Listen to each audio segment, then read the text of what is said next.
Hello, everyone. I am Mira Kelly, and I'm super excited to invite you along on this journey. I want to share with you a passion of mine. I love reading the Seth Material. The Seth Material has continued over the years to be a huge source of inspiration, learning, answers. mm, Truly a field of growth that I could hardly begin to describe in terms of impact and importance for me. So, I wanted to share with you this book, The Way Towards Health. And this book is focused on healing the body. And as I'm creating more content around health, more classes, I figured what a beautiful synergy for us to read through the book and for me to pause and share and explain pieces and contribute and add my own little prism and thoughts on things. So I really hope you enjoy this, as I am intending for this to be fun, informative, and highly, highly transformative. So, The Way Toward Health. It was written by Jane Roberts as she was channeling Seth, and her husband was taking notes. So, we begin with chapter one. And chapter one begins with a session named The Purpose of This Book and some important comments about exuberance and health. And this session was recorded on January 3rd, 1984. I wanted to highlight here a couple of words for you. Exuberance. Seth is somebody who really focuses on us not thinking about good health, but thinking about exuberant health. And so I love that this word shows up right away in our reading of the book. And we are going to start with a few brief comments, and I actually find them quite interesting. Listen to this. So, this is Seth. I will speak briefly. I wanted you to know that new developments concerning the medical insurance situation are occurring to your benefit. An added note: when you can, a gentle massaging of the tops of Rupert's toes by the nails and perhaps down a bit towards the first joints will help increase the body's entire circulation.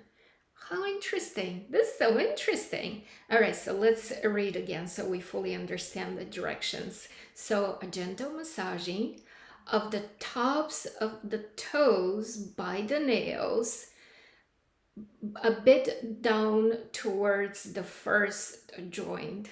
Cool.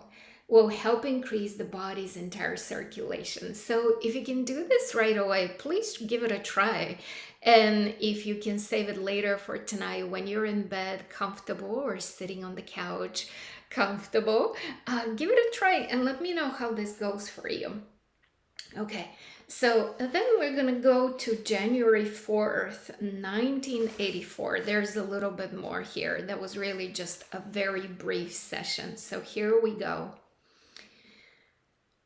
The will to live can be compromised by doubts, fears, and rationalizations. Some people, for example, definitely want to live while they try to hide from life at the same time. Obviously, this leads them into conflicts. Such people will impede their own motions and progress. They become overly concerned about their own safety. If any of my readers feel this way, they may even hide these feelings from themselves. They will concentrate upon all of the dangers present in society, in their own country, or in other portions of the world, until their own frightened overall concern for safety seems to be a quite natural, rational response to conditions over which they have no control. What is actually involved is a kind of paranoia, which can become such a powerful response that it can take over a person's life and color all projects. If this has happened to any of my readers, you might recognize yourself in any number of different scenarios. You might be a survivalist, setting up stores and provisions to be used in case of a nuclear disaster. It may seem to you that you're quite justified in protecting yourself and your family from disaster. In many such cases, however, the people so worried about the occurrence of danger from the outside world are instead concerned about the nature of their own energy and afraid it might destroy them. Wow. All right, seriously. I just feel like energetically leaning back and pausing and pondering here. This is incredible. All right, so let's go back to a couple of interesting places. Um Definitely want to live while they tried to hide from life at the same time.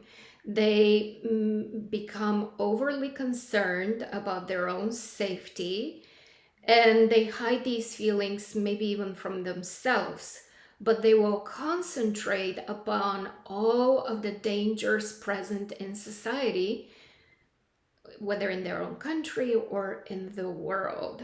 And it will seem to be a quite natural, rational response to conditions over which they have no control. But really, what is going on is they're afraid of their own energy and that it might destroy them. Wow, this is insane. So, this is the real problem, right? Not so much worrying about the safety with the world, but instead focusing on ourselves and focusing on feeling safe with our own energy. Wow, wow, wow. I tell you guys, I think this deserves a good round of tapping because it's really so powerful. Because it's really not trusting ourselves. The depth of this is quite profound.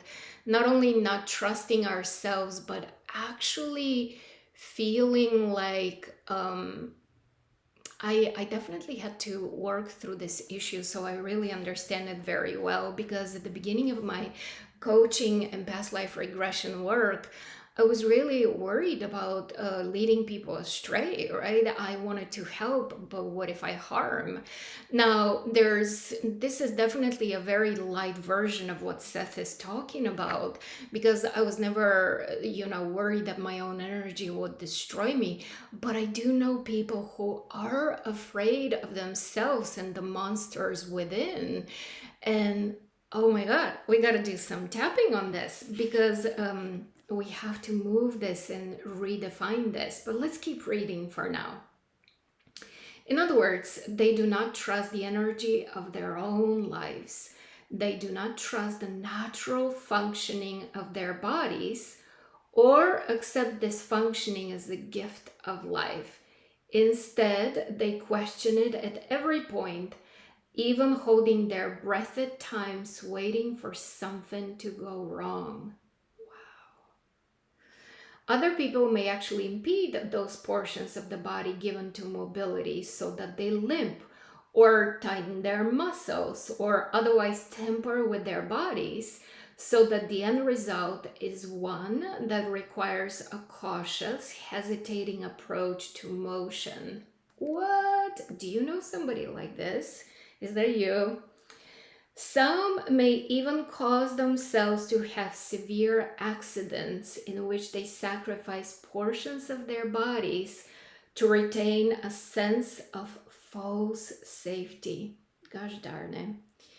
These rather self deceptive feelings are not hidden deeply in the subconscious mind as you might suppose. Instead, in the majority of cases, they consist of quite conscious decisions made at one time or another on quite surface level. Okay, so I want to comment something here This whole thing that our subconscious is like the basement, the basement or the cellar. Oh, the cellar, we never go down because it's filled with spider webs and things we don't know that might scare us, and it's cold and dark. That's just nonsense, right? So when people talk about buried beliefs and something deep sabotaging them, I always think to myself, no, it's just we use a portion of ourselves to pretend that we don't know what's going on with another part of ourselves. To me, our subconscious is part of our soul, part of our being. Why would a part of me want to go against another part of me? You understand, right? So to begin with, our subconscious is so incredibly uh, mm, turned into a villain, right? And so let's define our subconscious as our best friend. Let's start with that change. Now, why we might be saying one thing and getting something else altogether is because there's just a belief that our subconscious has absorbed, because what Seth said, quite a conscious decision made at one time or another on quite surface level, right? So none of those beliefs somehow sneak in and we have no engagement with them. Yes, we do accept the beliefs we receive from our parents when we are younger, undoubtedly, but nothing is stuck in an off position. Nothing in our subconscious is stuck in a way we cannot change it, right? Change is the only constant. And that's why we always want to be working with our subconscious to mold things. But our subconscious is not the enemy. It's not the dark, scary cellar we never go down into. Instead, it's a very friendly, loving place that is attempting to guide us towards the path of our soul's goals and dreams. Because you see, to me, the subconscious is really just a bridge. So think of the bigger part of me that is called my soul, and then there is the subconscious, and then there's the ego. And the ego is the part of me that the soul needed to create just so that I can operate in this 3D world, right? So we do want all three parts of us to be soul, subconscious, ego, to be friendly with one another, to actually be part of a family that feels like one whole unit, versus, the bickering and fighting and the suspicions that exist in some families. Not here. We're looking for our subconscious to be our best friend that hypes us, helps us, hypes us, guides us, and helps us achieve those soul goals. Now, it really depends on us as an ego mind. And I don't mean ego as anything negative, I just mean conscious mind. To communicate with our subconscious, to listen, to be a good friend, right? We want to be a good friend to our subconscious. And because it's a partner, and no partnership works if we're not a good partner. So I really appreciate how Seth is saying that there is no such thing as these rather self-deceptive feelings are not hidden deeply in the subconscious mind, as you might suppose. Instead, in the majority of cases, they consist of quite conscious decisions made at one time or another on quite surface levels. Love it, love it, love it. All right, so we're continuing to read. They are not forgotten, but the people involved simply close their own eyes, so to speak, to those decisions and pretend that they do not exist, simply to make their lives appear smooth and to save face with themselves, when they know very well that these decisions really rest on very shaky ground indeed. Oh, how interesting. Okay, so here's more Seth. I do not wish to simplify matters, but such decisions can be uncovered very easily in children. A child might fall and badly scrape a knee, so badly that limping is the result, at least temporarily. Such a child will often be quite conscious of the reason for the affair. He or she may openly admit the fact that the injured part was purposefully chosen so that a dreaded test at school could be missed. And the child might well think that the injury was little enough to pay for the desired effect that it produced. An adult under the same circumstances might become injured to avoid a dreaded event at the office, but the adult may well feel ashamed of such a reaction and so hide it from himself or herself in order to save feelings of self esteem. In such cases, however, the adults will feel that they're victims of events over which they have little or no control. This is so incredibly interesting. Can you think of something you have done when such a thing was happening for you? Let me think. I'm thinking about myself. I think it comes down to this. Are we willing to admit on a moment to moment basis how we actually feel? I think this is really it. Because if we're willing to admit, I feel scared, about a certain circumstance, I feel uneasy. If we give it a pause and we just pay attention to what we're thinking and be willing to acknowledge those feelings rather than what we do by habit, just dismiss them, just be like, oh, I don't want to think about this, and open our cupboard to pick a snack, or easier, even open social media so we can get distracted and scroll through something, or go involve ourselves in other people's lives, whether it's helping a friend or, right, this is codependent stuff. So we usually distract ourselves from our own lives. Because if we're honest enough, sometimes we just don't know how to deal with our own emotions. Honestly, let's be honest. But that's really the key here. So we don't create these sacrifices, right? In quotes, like the kid falling off a bike and scraping their knee, or an adult having a bigger accident. It starts off by us just being willing on a moment to moment basis to admit how we think and how we feel and what's really going on. And I have to tell you, I love meditation. I do it all the time. Journaling is another tool I use all the time. But if it comes to the frequency of what I use as a constant adjustment tool in my life is tapping. I immediately go into tapping whenever I feel something, because why not tend to my feelings?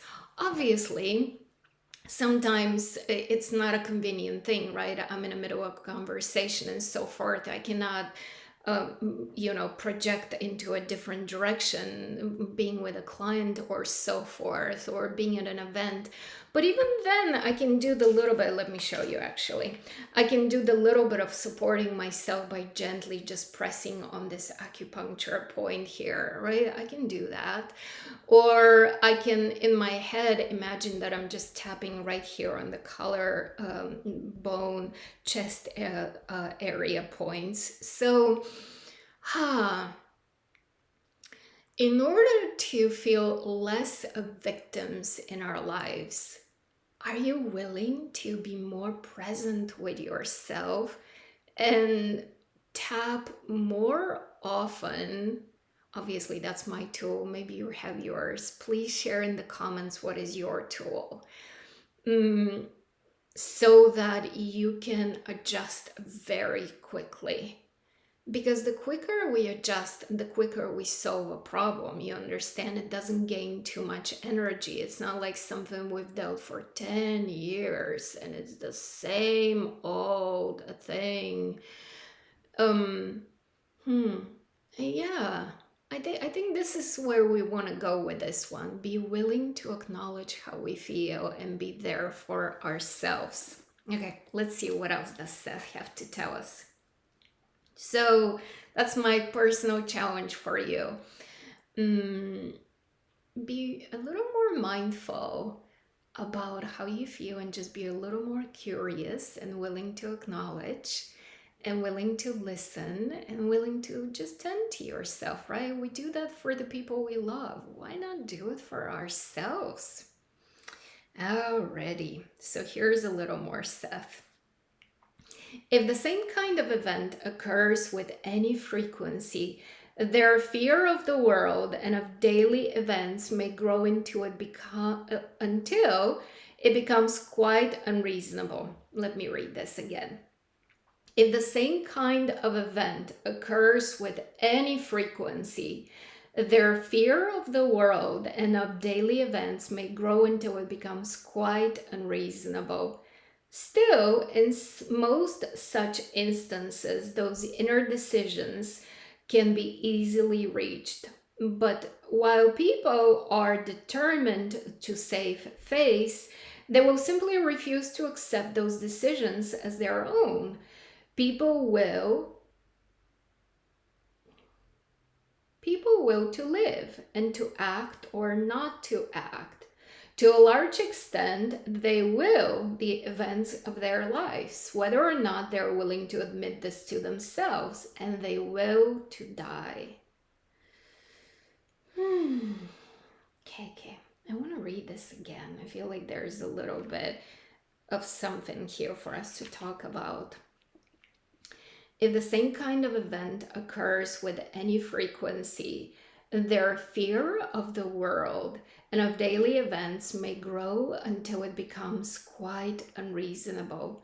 Still, in most such instances, those inner decisions can be easily reached, but while people are determined to save face, and they will simply refuse to accept those decisions as their own. People will to live, to act or not to act. To large extent, they will the events of their lives, whether or not they're willing to admit this to themselves, and they will to die. Hmm.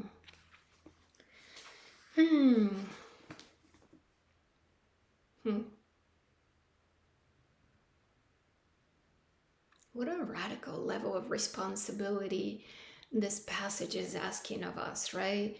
So it's so easy to save face, and it's so easy to be like, well, it's just what happened. It's outside of my control.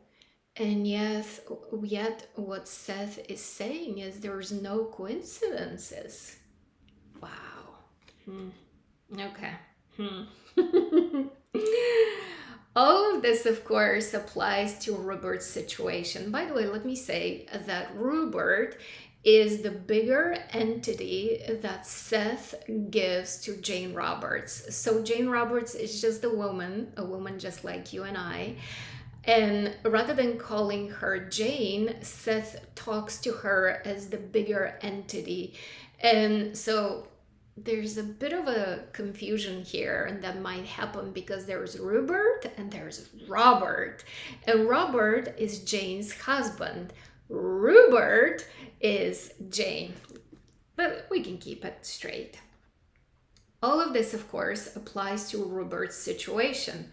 For once, indeed, he willed himself into immobility, willing to sacrifice certain kinds of motion in order to safely use other kinds of psychological motion, because he was afraid of his spontaneous nature, of his spontaneous self. He was afraid that it acted according to its own reasons, which might not be his own, or so he thought. Now he's beginning to understand that his energy is the gift of his life, to be expressed, not repressed, and to understand again that spontaneity knows its own order. I have to tell you, when I was working through, I want to be an amazing coach and I want to help people. I don't want to hurt people, right? They're placing their trust in me. And that's really one of the pieces I was working on. I was willing to change a belief, more so to adopt a new belief that I trust my spontaneity, that my spontaneity is an energy to be expressed, not repressed. That spontaneity knows its own order. People think of spontaneity as a chaos. Not really. Spontaneity knows its own order. And I can trust the spontaneous energy that flows through me and that is seeking expression, because this is the because that I just decided it is so. Because to the very core of my being, I'm a good person. Now, do I do shitty things? Unfortunately, I do. None of it is out of malice. None of it is because I'm looking to harm somebody or mess up a situation. Whether it's ignorance, whether it's lack of information, which is sort of like ignorance, whether it's being hungry, tired, exhausted, anxious, worried, right? Whatever the reasons for not being in full integrity and something shitty coming out of as a result of it, none of it is malice. None of it is mean intent.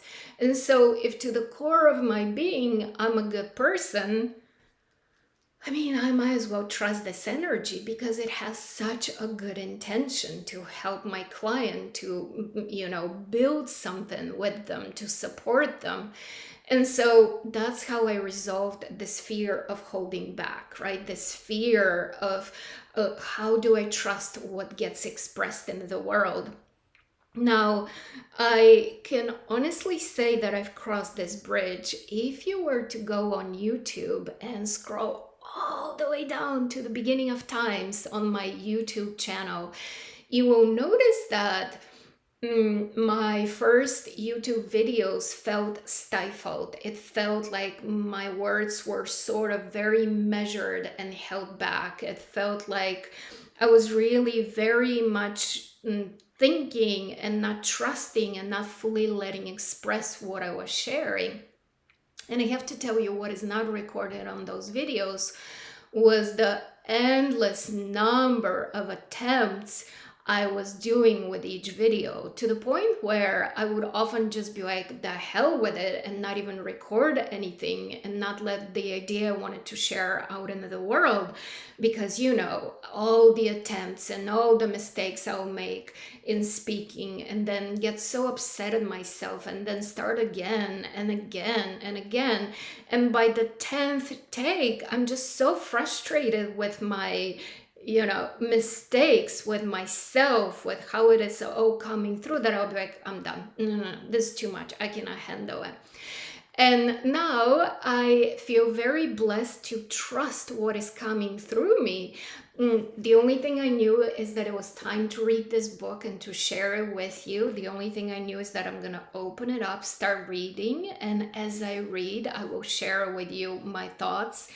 I didn't script anything I'm going to talk about. I didn't prepare any wise things to say, simply because I trust. I trust the spontaneous creative flow of energy. I trust myself to the core of my being. I trust my good intent that this is going to be interesting to those who are open and ready to hear this, those who are seeking this information. So I hope this is a good example to explain this to you.